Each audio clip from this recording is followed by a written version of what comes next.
오늘 여러분들과 함께 열왕기상 19장 1절부터 8절까지 읽었지만 열왕기상 18장에서 19장 전체를 좀 한번 살펴보려고 합니다. 그래서 말씀의 제목은요, 우불두수 랩소디, 첫 번째 우울증이라는 주제로 하나님 말씀 증거하도록 하겠습니다. 여러분, 우불두수란 말 들어보셨습니까? 들어보신 적이 있으십니까? 못 들어보셨죠? 못 들어보신 게 맞습니다. 왜냐하면 제가 만들었거든요. 우불두수는 어떤 생각을 가지고 제가 만들었냐면은 첫 글자를 좀 땄습니다. 우울증, 불안, 두려움, 수치심. 그래서 우불두수다. 우불두수. 우불두수 랩소디, 고통의 교향곡 속에서 들리는 하나님의 위로라는 주제로 제가 여러분들과 함께 4주 동안, 특별히 저희가 여름 무더운 계절을 지나가고 있잖아요. 특강을 준비하듯이 이렇게 준비하였습니다.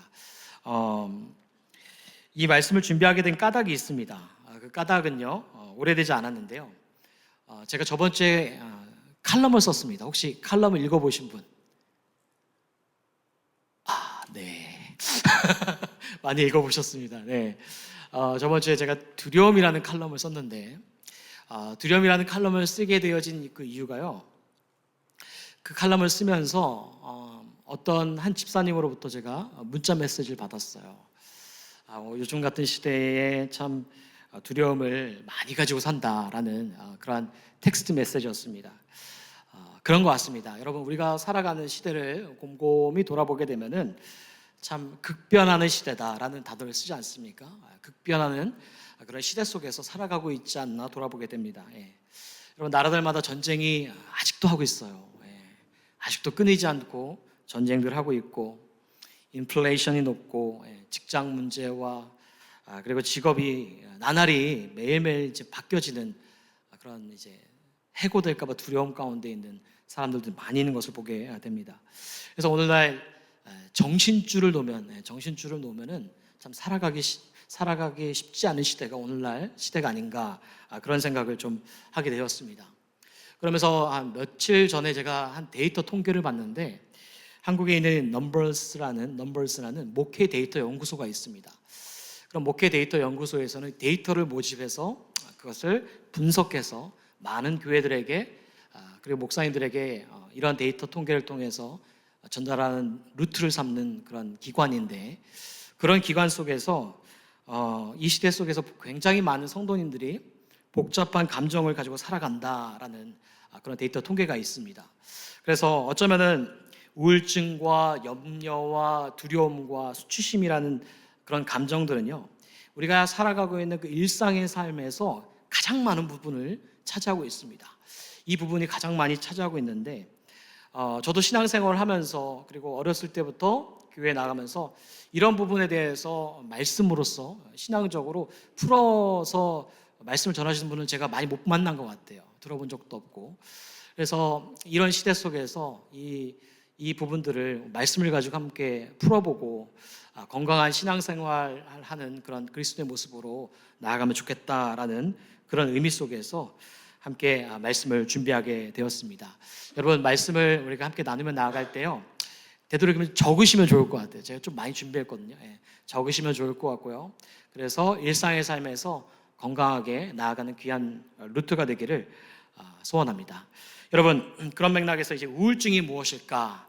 우울증이라는 것은요, 마음의 감기이다라고 말을 합니다.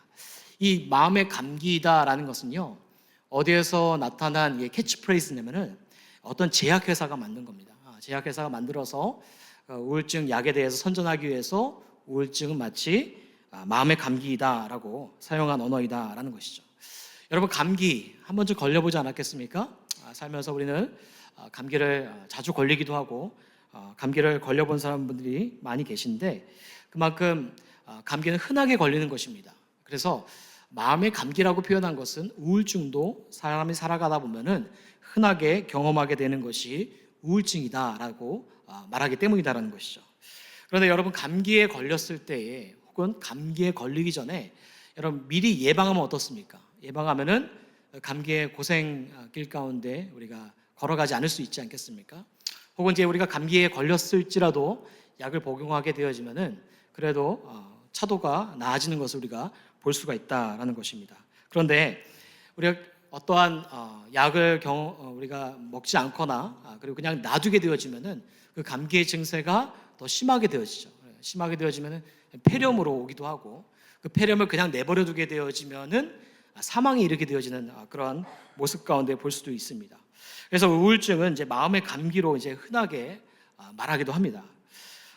그래서 이 우울증에 대해서 바르게 진단을 내리지 못하게 되어지면은 어떠한 이제 우울한 감정을 떠나서 사람의 삶 전체를 파괴하고 망가뜨릴 수가 있습니다. 그래서 사람의 그런 구실을 못한다고 말하잖아요. 재구실을 못한다라고 말하는 것이 바로 이 우울증의 모습이다라는 것이죠. 그래서 이 우울증의 모습은요, 마냥 가볍게만 여길 수 있는 문제가 아니다라는 것을 생각해 보게 됩니다.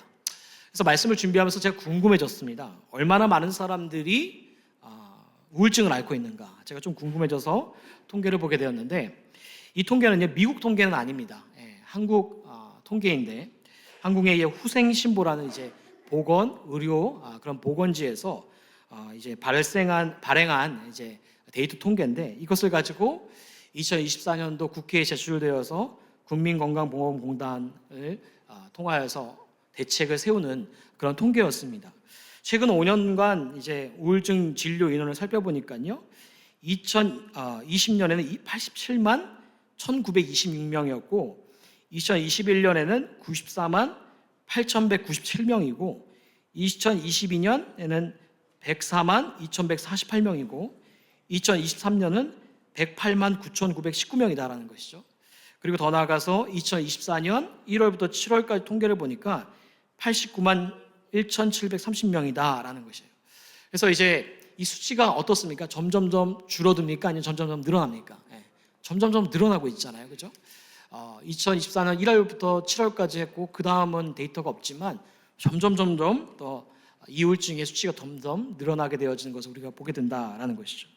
성별로도 좀 봤습니다. 성별이 얼마나 많이 차지하고 있을까? 여성분들이 67만 4,555명이나 우울증을 앓는다고 합니다. 남성은 그에 비해서 좀 적은데 32만 6,189명이 우울증을 앓고 있는 그 성별의 차이를 보여주고 있다는 것이죠.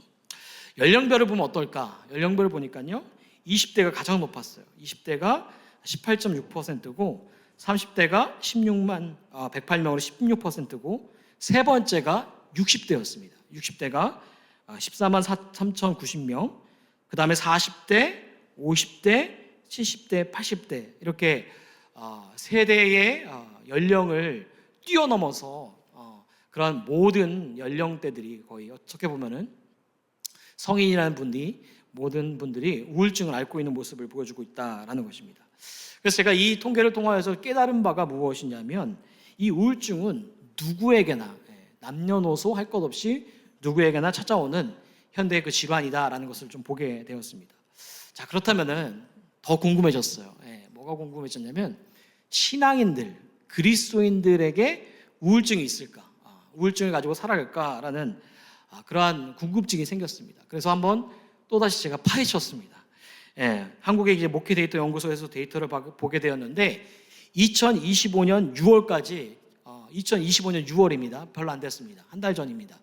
그 한 달 전에 나온 통계를 보니까 성도 5명 중에 1명이 우울증과 불안을 앓고 있다라는 그런 통계를 보여주고 있다라는 것입니다. 그래서 이 상황을 이민교회를 그대로 적용해서 일반화시킬 수는 없지만 우리가 한국인으로서 문화적 맥락을 고려하게 되어질 때에 그만큼 많은 성도님들이 이 우울증을 앓고 있는 것을 제가 데이터를 통해서 보게 되었다라는 것입니다. 그래서 성도님들에게 또다시 조사했다고 합니다. 어떤 교육을 받으시고 싶으십니까? 교회에서 어떤 교육을 해줬으면 좋겠습니까? 라고 그런 교육받고 싶은 건강질환에 대해서 조사를 하게 되었는데 첫 번째가 우울증이 가장 높았다라는 것입니다. 자, 그래서 우리가 신앙생활을 하면서 이 우울증에 대해서 공공연하게 그냥 넘겨버릴 때가 있다라는 것이죠. 왜냐하면요, 교회 안에서 이러한 이제 우울증이라는 우울이라는 단어를 쓰게 되어지면은 뭔가 이렇게 정신적으로 이렇게 문제가 있다라고 이렇게 보게 되어집니다. 특별히 한국 사회 속에서 1996년도까지만 해도요, 그런 우울이나 우울증이라는 단어를 쓰게 되어지면은 그런 병동에 가고 그런 정신으로 좀 이상한 사람을 취급하게 되어지는 그런 일들이 있었습니다. 그래서 이러한 모습들이 점점 더 시간이 지날수록 사라지는 것이 아니라 그런 단어를 쓰게 되면 믿음이 없어 보이고 뭔가 이제 정신적으로 이상한 사람으로 여겨지는 것이 많이 있기 때문에, 그래서 사회적 시선 때문에 감추며 살아가고 숨기며 살아가는 것이 바로 오늘날의 성도의 모습이기도 하고 교회의 모습일 때가 많다라는 것입니다. 자, 그렇다면 여러분, 우리가 한번 질문해 봐야 됩니다. 어떤 질문을 해볼까요? 정말 믿음이 없어서 우울증에 걸리는 걸까? 믿음이 없는 사람만 우울증에 걸리는 걸까? 믿음이 있는 사람은 우울증의 증상이 없는가라는 것에 대해서 한번 질문해 봐야 됩니다. 그리고 우리는 신앙에서 이 우울증이라는 문제를 어떻게 말씀으로써 어떻게 풀어나갈 수 있을까라는 그런 고민들이 있어야 된다라는 것이죠. 여러분, 오늘 우리가 읽은 열왕기상 19장의 말씀은요, 어떤 말씀이냐면 우울증과 관련되어서 대표적으로 자주 인용되어지는 그런 말씀입니다. 물론 성경 속에서 우울증이라는 단어를 직접적으로 언급하고 있지는 않습니다. 그리고 우울증이라는 단어를 쓰고 있지도 않습니다. 하지만 본문에 등장한 선지자 엘리야의 모습을 파악해보게 되어지면은 많은 그 전문가들이 이 엘리야는 그 우울증의 증상을 가지고 있다라는 그러한 모습들을 말하고 있습니다. 여러분, 선지자 엘리야의 모습을 보게 되어지면요, 우리가 열왕기상 18장에서부터 함께 살펴봐야 됩니다. 열왕기상 18장의 모습을 보게 되어지면은 엘리야가 어떤 일들이 있게 되어지냐면 엘리야는 바알 선지자와의 대결을 하게 되는 것이죠. 어떤 대결을 하게 되었냐면 누가 참신인가, 이 땅에서 누가 참신인가 하면서 바알 선지자 450명과 그리고 엘리야 선지자가 대결을 하게 되어집니다. 그래서 엘리야 선지자와 그리고 바알 선지자들이 송아지에 각을 떴고 그 나무 위에 올려놓습니다. 그리고 그 각을 뜬 송아지 위에 누가 먼저 불을 붙이는가, 먼저 불을 붙이는 신만이 바로 참신이다라는 것을 인정하게 되었다라는 것이죠. 여러분, 결과를 우리가 알고 있지 않습니까? 결과는 어땠을까요? 엘리야의 기도로 말미암아 하나님께서 그 위에, 제단 위에 불을 내리시고 번제물과 나무와 돌과 흙과 도랑의 물까지 다 싹 태워버리는 그런 일들이 일어나게 됐다라는 것이죠. 그래서 이제 엘리야가 이기게 되어지고 기손시내라는 그런 골짜기에서 바알의 선지자 이제 450명을 죽이게 되어지는 그런 전쟁에서, 그런 대결에서 대승리를 거두게 되어지는 그런 엘리야의 모습을 우리가 18장에서 보게 된다라는 것입니다. 자, 그런데요, 이상한 게 있습니다. 그 이상한 것은 무엇이냐면 한 장만 넘겨버리면 19장의 말씀인데 그 19장의 말씀 속에서 엘리야의 모습이 확 바뀌어버렸다는 것이죠. 어떻게 바뀌어버렸냐면 19장 3절에 이렇게 말하고 있습니다. 함께 읽겠습니다. 시작. 그가 이 형편을 보고 일어나 자기의 생명을 위해 도망하여 유다에 속한 브엘셀바에 이르러 자기의 사원을 그곳에 머물게 하고 라고 말하고 있어요. 본문 속에서 한글 성경은 이 형편을 보고라고 나와 있지만 이 형편을 보고라는 그 뜻은 영어 성경을 보면 분명히 나와 있는 게 afraid라는 거예요. afraid는 뭡니까? 두려움을 가졌다는 것이죠. 엘리야 선지자가 두려움을 가지고 자기 생명을 위해 살려고 도망가 버렸다는 것입니다. 그리고 도망간 후에 4절을 보면 이렇게 말합니다. 자기 자신은 광야로 들어가 하룻길쯤 가서 한 로뎀 나무 아래에 앉아서 자기가 죽기를 원하여 이르되 여호와여 넉넉하오니 지금 내 생명을 거두시옵소서. 나는 내 조상들보다 낫지 못하니이다 하고, 여기에서 엘리야가 두려움을 갖고 생명을 건지기 위해서 도망갔고, 그리고 난 후에 지금 뭐라고 말하고 있습니까? 자신을 죽여달라는 거예요. 하나님 앞에서 자신을 죽여주시옵소서라고 기도하는 그런 엘리야의 모습을 보여주고 있다라는 것입니다. 자, 18장에서의 엘리야의 모습이 어떻습니까? 바알 선지자 450명과의 대결 속에서 대승리를 거뒀습니다. 그것도 450명이나 되어지는 그러한 바알 선지자들을 죽이게 되어지는 그 대결에서 하나님만이 참신이라는 것을 증거한 영적 거장의 모습, 그런 모습이 바로 엘리야의 모습이었다라는 것입니다. 근데 한 장 더 넘어가니까 엘리야의 모습이 어떻습니까? 자기 생명을 위해서 두려워서 도망간 것을 넘어서 어떻게 한 것이죠? 하나님 앞에서 자신을 죽여달라는 거예요. 내가 죽기를 원한다는 거예요. 어떻게 한 장만 건너 것인데 이런 일들이 벌어지게 되었을까?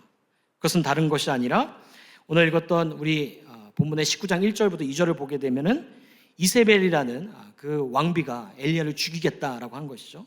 협박하게 되어집니다. 그래서 이 엘리야는 두려웠던 것입니다. 그 말을 듣고 나서 두려웠던 것이죠. 내가 바알 선지 450명을 죽이고 이 대결에서 하나님만이 참 신이라는 것을 증명하게 되어지면은 모든 것들이 바뀔 줄 알았던 거예요. 왕과 왕비와 사람들이 모든 것들이 바뀌어질 줄 알았던 것입니다. 그런 기대가 있었습니다. 그런데 그 기대와 현실이 다르다는 것이죠. 현실 속에서 엘리야는 이세벨이라는 여왕이 오히려 자신을 죽이겠다고 협박하고 사람들을 보내겠다고 하는 장면 속에서 이 엘리야의 모습은 어떻습니까? 무기력하게 되어진 것이죠. 무기력하게 되어져서 도망가게 되어지고 자신을 죽여달라고 하게 되어지는 그런 엘리야의 우울증의 모습을 보여주고 있다라는 것입니다. 자, 여러분, 우리가 이 말씀을 통해서 중요한 사실을 발견하게 되어집니다. 어떤 사실을 발견하게 될까요? 그런 영적으로 위대하고 믿음이 있는 사람도요, 영적으로 위대하고 믿음이 있는 사람도, 하나님의 기적을 경험한 사람도 어떠한 현실 속에서 오게 되어지는 어떤 환경적 요인, 그 상황과 그리고 현실과 기대가 다른 그런 모습 속에서 어떻게 해요? 육신적으로나 정신적으로 탈진하고 그 탈진 속에서 무기력하고 무기력함으로 더 나아가 우울증을 경험하게 되어진다는 것을 말씀을 통하여서 저희들에게 증명하고 있다라는 것입니다. 자, 그래서 이 우울증의 원인이 무엇인가? 이 우울증의 원인은요, 일반적으로 세 가지가 있다고 보고 있습니다. 첫 번째는 심리적 원인이라고 말하고 있습니다. 심리적 원인은 어떤 것이 따라오게 되어지냐면 자존감이 낮을 때가 있다는 것이죠. 자존감과 자존심은 좀 다릅니다. 자존감은 어떠한 자신에게 주어진 그런 역량을 잘 해결하지 못해도, 그리고 해결해도 그 사람의 상태가 원만한 것입니다. 그런데 자존심은 어떠한 일들을 제대로 처리하지 못하게 됐을 때에 자신에 대해서 실망하게 되어지고 어두움으로 가게 되어지는 모습 속에서 나타나는 것이 자존심입니다. 근데 자존감이 굉장히 낮은 사람에게는 무엇이 높냐면 자존심이 굉장히 높습니다. 그런데 자존감이 낮을 때 찾아오는 것이 바로 우울증의 원인이라는 것이죠. 두 번째는 의존적인 성격입니다. 누군가에게 의존해야지만, 누군가에게 도움을 계속적으로 요청하고 받아줘야지만 찾아오는 그러한 원인이 두 번째 모습이 있습니다. 세 번째는 어떤 모습이냐면 완벽주의자라는 것이죠. 완벽하지 못하게 되면은, 모든 것들이 자신이 생각한 대로 다 돌아가지 못하게 되면은 우울증의 원인을 겪게 된다라는 그런 심리적 원인이 첫 번째입니다. 두 번째는요, 환경적 원인이 있습니다. 어떤 환경적 원인이 따라오게 되냐면은 충격적인 사건을 경험하는 것입니다. 사고를 경험하거나 강도를 경험하거나 이혼을 경험하거나 실연을 경험하거나 사별을 경험하거나 어떠한 이런 충격적인 사건을 경험하게 되어졌을 때 따라오는 환경적 원인이 있다는 것이죠. 두 번째는 무엇이냐면 경제적 문제 가운데 찾아올 때가 있습니다. 물질의 부족과 물질의 어려움 가운데 계속적으로 거듭하게 되어지면은 이 우울증의 원인이 찾아온다고 보고 있습니다. 세 번째는 강한 스트레스입니다. 그런 강한 스트레스를 계속적으로 받게 되어졌을 때에 환경적 원인 속에서 우울증의 원인이 찾아온다라는 것이죠. 특별히 이 강한 스트레스 속에서 무엇도 포함되어지냐면은 열등감도 포함되어집니다. 이 열등감이 지속적으로 사람에게 스트레스로 다가오게 되어졌을 때 우울증의 원인이 된다라는 것입니다. 여러분, 기독교 작가 중에요, 구인유라는 분이 계십니다. 구인유라는 작가가 계시는데 이분은요 12년 동안 우울증을 앓았다라고 말하고 있습니다. 그래서 이분이 우울증의 원인이 어디에서부터 시작되었는가라는 것을 자신이 좀 찾아보게 되어졌는데, 그것은 직장 내에서 사내에서 사람들과의 그런 프로젝트를 진행하게 됐을 때에 찾아오는 그 열등감이 있었다라는 것이죠. 그런 열등감으로 말미암아 12년 동안 이분은 이제 우울증을 가졌다라고 말하고 있습니다. 이렇게 열등감을 통해서도 강한 스트레스를 받고 그런 우울증이 찾아오게 되어지는 환경적인 원인이 있다라고 말을 하고 있습니다. 세 번째는 무엇이냐면요, 신체적인 원인입니다. 병을 앓을 때, 그리고 신체적인 문제가 생겼을 때라는 것이죠. 어떤 분들은 이제 목 디스크를 경험하신 분이 계세요. 근데 이 목 디스크가 바로 낫지 않고 지속적으로 이어지다 보니까 이분의 그 감정이 완전히 망가져 버려서 우울증 겪는 분도 계시고, 어떤 분들은 허리 디스크로 말미암아 우울증으로 겪는 분도 계시다라는 것이죠. 또 이제 호르몬의 불규칙, 갑상선 호르몬이나 어떠한 뇌에서의 건강하게 발생하지 않는 그 세로토닌의 불규칙한 그 발생으로 말미암아 우울증을 겪기도 한다라는 것입니다. 유전적 요인도 있습니다. 가족력 중에 우울함을 계속적으로 가지고 계신 그 가족분들이 대대로 이어져서 그 자녀에게도 그것이 대물림되어서 가족력으로 유전적인 요인이 신체적 원인 가운데 원인이 있다라고 대표적으로 세 것을 이제 우울증의 원인으로 보고 있습니다. 이렇게 해서 대부분의 세 가지의 원인을 통해서 이제 우울증의 원인을 겪게 되어지고요. 이 우울증의 증상은요, 지속된다라는 것입니다. 자, 그런데 우리가 여기서 오해하지 말아야 되는 것이 있습니다. 무엇을 오해하지 말아야 되냐면은, 그것은 바로 우울감과 우울증은 다르다는 것이죠.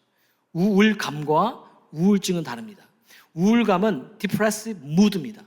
감정이라는 것이고, 우울증은 depression이라고 말합니다. 그러니까 우울감과 우울증은 다르다라는 것이죠.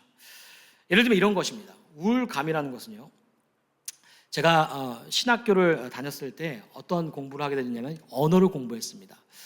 신학교를 기본적으로 들어가게 되어지면은 언어를 공부합니다. 어떤 언어를 공부하냐면 히브리어와 헬라어를 공부하는 것이 기본적인 그런 언어 공부입니다. 그래서 히브리어와 헬라어를 공부했는데, 그런 히브리어는 어디에서 사용 많이 되어지죠? 구약에서 많이 사용되어지고요. 헬라어는 신약에서 많이 사용되어집니다. 그래서 공부하게 되어지는데, 제가 특별히 그 히브리어 수업을 들으면서 한 학기를 다 끝내고 이제 때가 되었습니다. 어떤 때가 되었을까요? 시험을 보는 때가 되었어요. 시험을 보는 때가 되었는데, 여러분, 제가 그 히브리어 시험에서 어떻게 했을까요? 잘 봤을까요? 아니면은 못 봤을까요? 네? 못 봤어요? 공부 열심히 했는데 저 못 봤어요. 몇 점 맞은 줄 아세요? F 맞았어요. F. 제가 그 F를 맞고 나서 너무 힘든 거예요. 제가 나 이래서 전도사 할 수 있겠는가? 나 목사 할 수 있겠는가? 이런 생각이 막 물밀듯이 밀려오면서 막 낙심이 되고 기분이 우울하고 그런 거예요. 근데 그렇게 나만 못 본 거야? 나만 F 맞은 거야? 이렇게 생각을 해보게 된 거예요. 이제 우리가 함께 15명이 수업을 들었거든요. 15명이 수업을 들었는데 F가 몇 명 맞은 줄 아십니까? 9명 맞았습니다. 9명. 60점이 커트라인인데 57점, 58점, 59점 맞아서 9명이 F 맞아서 다 떨어진 거예요. 그 중에 저도 포함된 거고. 근데 거기에서 합격된 사람은 61점, 62점 맞은 거예요. 근데 맞아도 뭡니까? D예요, D. 그러니까 제가 공부를 못한 게 아니라 교수님이 너무 어렵게 내준 거예요. 저 신학교 다닐 열심히 공부했습니다. 믿으시죠? 네. 물증은 없지만 심정으로. 그런데 교수님이 어렵게 내서 이렇게 하여튼 다 못 본 거예요. 근데 그게 굉장히 낙심이 되는 거예요. 내가 목사가 될 수 있겠는가, 전도사가 될 수 있겠는가 하는 그런 낙심의 감정이 막 물밀듯이 찾아왔습니다. 근데 여러분, 이 감정을 제가 가졌지만 얼마큼 갔을까요? 막 한 달, 두 달, 6달, 1년 동안 갔을까요? 안 그랬습니다. 딱 한 주, 두 주면 끝났습니다. 그리고 나서 어떤 생각이 들었냐면 다음에 잘 보면 되지, 공부 열심히 하면 되지, 이런 생각이 좀 들었어요. 그래서 다음 학기에 제가 재수강을 했습니다. 제가 히브리어 재수강을 했거든요. 그때 몇 점 맞았을까요? 네?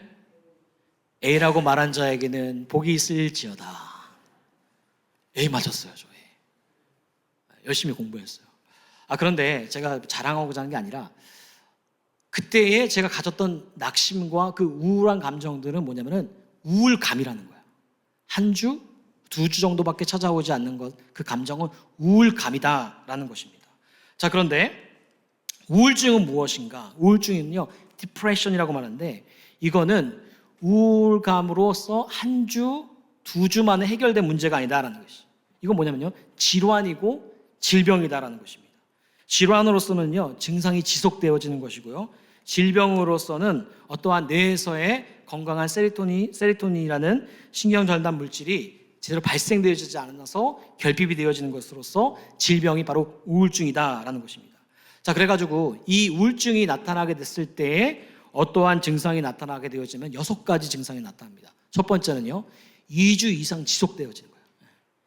1주, 2주는 이제 우울감에서만 멈추지만 2주 이상으로 지속되어지고 이게 한 달, 6달, 1년, 5년, 10년 찾아오는 것은 우울증의 증상이라는 것이죠.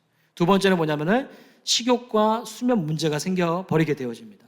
갑자기 밥을 먹기 싫고, 그리고 잠을 자지 못하고, 불면증에 시달리고, 살이 막 빠지고, 이런 모습이 증상이고요.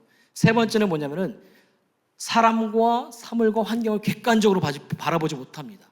어떻게 바라보게 되어지면 주관적인 거로 바라보게 되어진 것이죠. 그러니까 주관적으로 바라봤다는 것은 무엇이냐면 사람이 의도한 부분들이 아닌데 그 의도한 부분들이 아닌데 그것을 오해로 하여서 내가 해석하고 내가 생각하면서 주관적으로 느끼는 그 고통 가운데 빠진다라는 것이죠. 네 번째는 뭐냐면요, 가정과 사회와 직업 그 속에서 능력이 아예 저하되어서 제 기능을 못하게 됩니다. 그리고 다섯 번째 뭡니까? 환각이나 망상에 그렇게 시달리게 되어진다는 것이죠. 그러면서 어디까지 충동을 받게 되어지냐면은 자살까지 이르게 되어지는 충동을 받게 되어진다라는 것입니다. 수많은 사람들이 연예인이고 매스컴에 나오는 그런 유명인이고 정치인이고 그런 분들, 그리스도인들도 어디까지 이르게 되어진 분들이 많습니까? 자살 충동 가운데 이르게 되어지는데 그분들이 갖고 있는 공통적인 증상은 바로 우울증의 증상이 있는 거예요.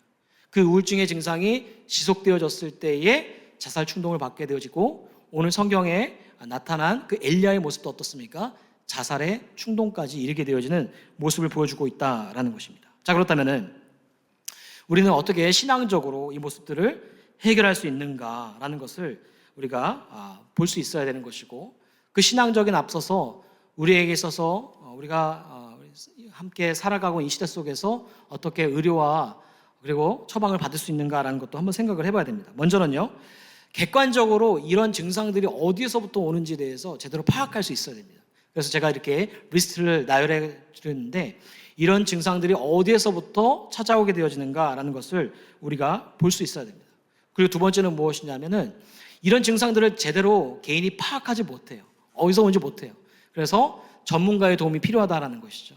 그래서 전문가의 도움을 받아서 상담을 하고 그 상담을 했을 때 어떤 전문가가 약을 처방하게 되어지면은 그것을 이제 먹을 수 있어야 된다는 것이죠. 그게 바로 항우울제라는 그런 약인데, 그런 약에 대해서 많은 분들이 부정적으로만 바라볼 때가 있습니다. 여러분, 감기에 걸리면 뭐 먹습니까? 감기약을 먹지 않습니까? 마찬가지예요. 우울증에 걸렸을 때도 약을 먹을 수 있습니다. 약이라는 것은요, 무엇이냐면 중립적 가치를 담고 있어요. 약이라는 것은 선하게 사용하면은 선한 도구가 되어지는 것이고 악하게 사용되어지면 악한 도구가 되어지는 것이죠. 그런 중립적 가치를 갖고 있습니다. 마찬가지로 돈도 똑같습니다. 돈도 중립적 가치를 갖고 있습니다. 선하게 사용하면 선한 도구가 되어지는 것이고 악하게 사용되어지면 악한 도구가 되는 것입니다. 그러니까 그 약이라는 것이 무정적으로 부정적으로 바라보고 잘못되게 바라보는 것이 아니라 그러한 어떤 치료의 단계 속에서 필요하면은 그것이 도움이 되어지고 나의 삶에서 그런 도구로서 사용할 수 있다라는 것입니다. 그리고 아까 전에도 제가 말씀을 드렸던 것처럼 구인유라는 작가가 있는데 이분도 이 우울증에 12년 동안 시달리고 있었을 때 약이라는 것들을 처방받으면서 먹었거든요. 그런데 이 약을 처방받으면서 먹었지만 문제가 있었습니다. 어떤 문제가 있었냐면 해결되어지지 않을 수도 있다는 것이죠. 약이라는 것은 중립적 가치를 담고 있지만 어떤 사람에게는 맞을 수가 있는 것이고 어떤 사람에게는 맞지 않을 수도 있다는 것입니다. 그렇기 때문에 우리는 그 약에 의존해서만은 안 됩니다. 전문가의 도움을 받을 수 있지만 그 전문가의 도움을 받는 것이 진리이고 정답이라고 여기는 것은 아니다라는 것이죠. 도움을 받을 수 있지만 그러나 그것이 진리이고 정답은 아니다라는 것입니다. 그렇기 때문에 신앙인에게 있어서는 균형적인 사고방식이 필요한데 그런 의료계의 도움이 필요하지만 우리가 더 큰 도움을 받아야 되는 것은 무엇입니까? 우리가 신앙 안으로, 하나님 안으로 가는 것이 굉장히 중요하다라는 것입니다. 왜 그럴까요? 하나님께서는 인간을 지으셨기 때문이라는 것이죠. 하나님의 형상으로 지으셨기 때문에 그 하나님께 나아가게 되어졌을 때에 하나님은 인간이 만지지 못하는 그 깊은 영혼의 그 치유 가운데, 그 깊은 영혼의 그 어려움 가운데서도 회복시키기 때문이다라는 것입니다. 그렇기 때문에 우리는요, 어떻게 나아가야 되는 것인가? 바로 하나님께 나아갈 수 있어야 된다라는 것입니다. 첫 번째는 무엇일까? 첫 번째는요, 정직하게 하나님 앞에 나아가는 것이 굉장히 중요합니다. 4절을 보면 이렇게 말하고 있습니다. 함께 읽겠습니다. 시작. 자기 자신은 광야로 들어가 하루길쯤 가서 한 로뎀 나무 아래에 앉아서 자기가 죽기를 원하여 이르되 여호와여 넉넉하오니 지금 내 생명을 거두시옵소서. 나는 내 조상들보다 낫지 못하니이다 하고. 네. 본문 속에서 엘리야가 무엇을 고백하고 있습니까? 이르되 여호와여 넉넉하오니 지금 내 생명을 거두시옵소서라고 고백하고 있다라는 것입니다. 여러분, 이 상태는 엘리야의 어떤 상태를 말하고 있냐면은 자신의 내면의 상태를 하나님께 그대로 드러내고 있다라는 것입니다. 하나님 앞에 자신의 어떠한 힘든 상태, 어려운 상태를 그대로 고백하고 있다라는 것입니다. 여러분, 이 칼융이라는 사람이 있습니다. 칼융이라는 사람은 심리학자인데 이 사람이 어떤 단어를 쓰게 됐냐면은 페르소나라는 단어를 썼습니다. 그럼 페르소나 단어가 갖고 있는 개념은 무엇이냐면 가면이라는 개념을 쓰고 있습니다. 그러니까 사람들은 가면을 쓰고 살아간다는 것이죠. 목사도 가면이 있고, 장로도 가면이 있고, 집사도 가면이 있고, 권사도 가면이 있는 그런 가면을 가지고 쓰고 살아가는 모습이 바로 인간의 모습이다라는 것입니다. 그렇습니다. 신앙인으로 살아가면서도 우리가 하나님 앞에 정직하게 나아가서 고백하며 자신의 마음의 상태를 드러내기보다 가면을 가지면서, 가면을 쓰면서 자신의 모습을 정직하게 드러내지 못할 때가 많다라는 것입니다. 그런데 엘리야의 모습을 보게 되어지면은 그 자신의 마음의 상태를 하나님 앞에 정직하게 고백하고 드러내어진 것을 우리가 볼 수 있다라는 것입니다. 때문에 첫 번째 방법은 무엇인가? 우리가 신앙 안에서 하나님 앞에 나아가는 것이 굉장히 중요한데 하나님 앞에 자신의 마음의 상태를 드러내는 것이 중요하다는 것이죠. 눈물이 나면은 하나님 앞에서 눈물을 흘리는 거예요. 힘들다 하면은 하나님 나 힘듭니다. 하나님 나 죽겠습니다. 이러한 자신의 마음의 상태를 실제적으로 고백하는 것이 굉장히 중요하다라는 것입니다. 여러분, 마찬가지입니다.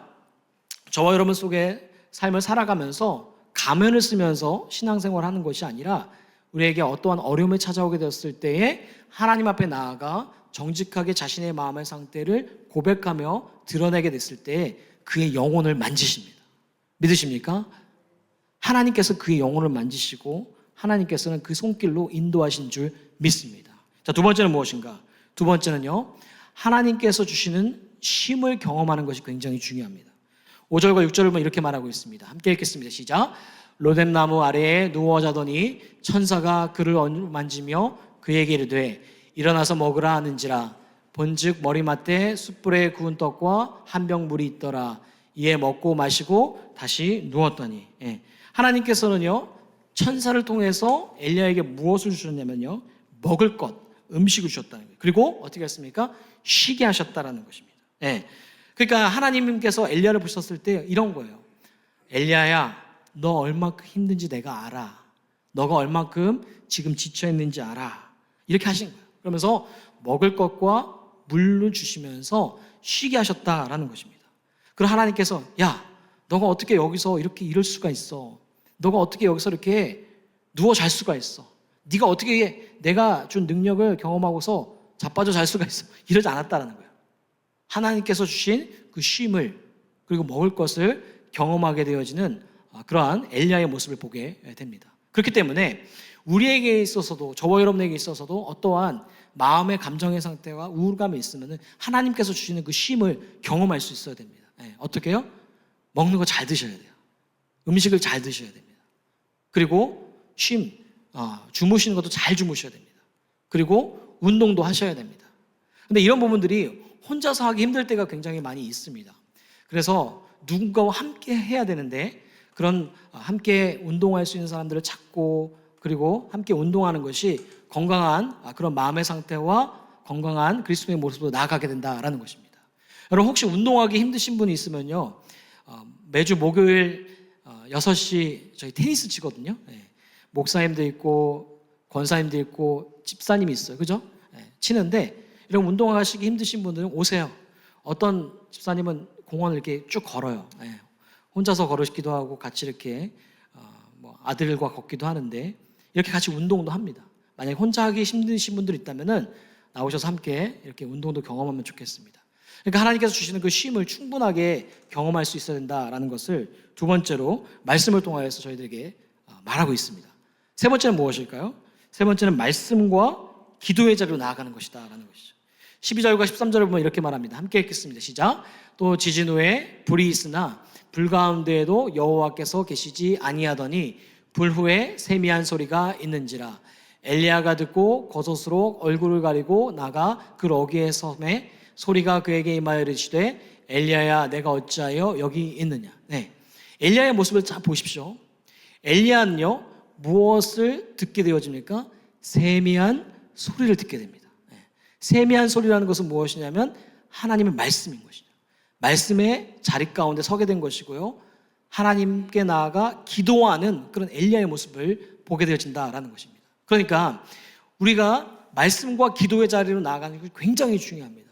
말씀과 기도의 자리로 나아가게 되어졌을 때에 우리가 상상하지도 생각하지도 못한 시간 속에서 그 말씀을 통하여서 치유받기도 하고 기도하면서 하나님께서 만지시는 그 영혼의 회복을 경험하게 되어진다라는 것입니다. 그러니까 여러분 예배의 자리, 말씀의 자리를 사모하십시오.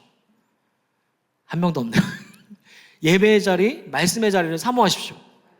그리고 그곳에 나아가셔서 말씀을 통해서 깊게 섬세하게 만지시는 하나님을 경험하시길 바랍니다. 그냥 오늘 우리가 말씀을 읽었지 그래 끝났어 이게 아니라요. 그 말씀의 한 단어 한 단어 가운데 하나님의 engraving 새겨져 있는 그런 능력이 있습니다. 그 말씀을 통하여서 우리들이 영혼을 터치하거든요. 그 터치하시는 그것을 통해서 회복하게 되어진다는 것이죠. 두 번째는 기도하며 나아가게 됐을 때에 성령님이 만지시는 은혜가 있습니다. 그자만 알아요. 그분만 압니다. 기도하는 분만 압니다. 기도하는 분만 성령님과 교통하고 동행하며 기도할 때에 하나님께서 만지시는 그 은혜가 있어요. 그렇기 때문에 말씀의 자리, 기도의 자리 가운데 나아가게 될 때에 그곳에서 치유하시는, 회복시키시는 그 은혜가 있다는 것을 우리가 기억하면 좋겠습니다. 여러분 마지막은 무엇일까요? 마지막은요 동역자들과 함께 공감하며 나누는 것입니다. 19장 18절 이렇게 말하죠. 함께 읽겠습니다. 시작. 그러나 내가 이스라엘 가운데에 7,000명을 남기리니 다 바알에게 무릎을 꿇지 아니하고 다 바알에게 입맞추지 아니한 자라. 자 보세요. 엘리야가 굉장히 무기력하고 우울증 가운데 증상 가운데 있을 때 하나님께서는 그 혼자 내버려 두지 않았다는 거예요. 누구를 남겨뒀습니까? 이스라엘 가운데 7,000명을 남겼다라고 말합니다. 이 7,000명은 누구냐면은 엘리야에게서 동역자다라는 것이죠. 또 누굴 남겼을까요? 우리 19절 보겠습니다. 시작. 엘리야가 거기서 떠나 사밧의 아들 엘리사를 만나니 그가 12겨릿소를 앞세우고 밭을 가는데 자기는 12째 겨릿소와 함께 있더라. 엘리야가 그리로 건너가서 겉옷을 그 위에 던졌더니 또 누구를 붙여주십니까? 엘리사를 붙여주세요. 혼자 내버려 두지 않습니다. 7,000명을 붙여주시고 엘리사를 붙여주시면서 동역의 관계를 만드시면서 그곳에서 하나님은 회복시키시는 놀라운 은혜가 있다는 거예요. 여러분 하나님께서 특별히 3부 예배 굿비전 월십을 만들어주신 까닭은 무엇일까요? 하나님께서 3부 예배 굿비전 월십을 만들어주신 것은 여러분과 제가 남남으로서 그렇게 여기는 게 아니라 동역의 관계 가운데 엮어주신 줄 믿습니다. 가만히 따져보면요 다 형이고 누나이시고 누님이에요. 그죠? 나이 이렇게 많이 들었다고 이렇게 좌절하지 마세요. 다 누님이시고요. 형님이시고요. 그래요. 옆에 분들 보세요. 형님 같으세요? 누님 같으세요? 그렇게 해요. 그래요. 그래서 성경은 뭐라고 말합니까? Brothers and sisters. 형제, 자매라고 말합니다. 그러니까 하나님께서 우리에게 이렇게 엮어주신 것은 뭐냐면은 형제와 자매로서 그 안에서 지지고 볶고 싸우고 갈등이 이게 아니에요.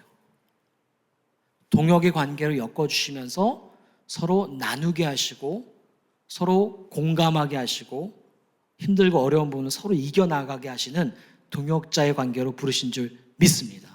그렇기 때문에 여러분 힘드신 부분들이 있다면, 그 어려운 증상을 가지고 계시다면요, 나누세요.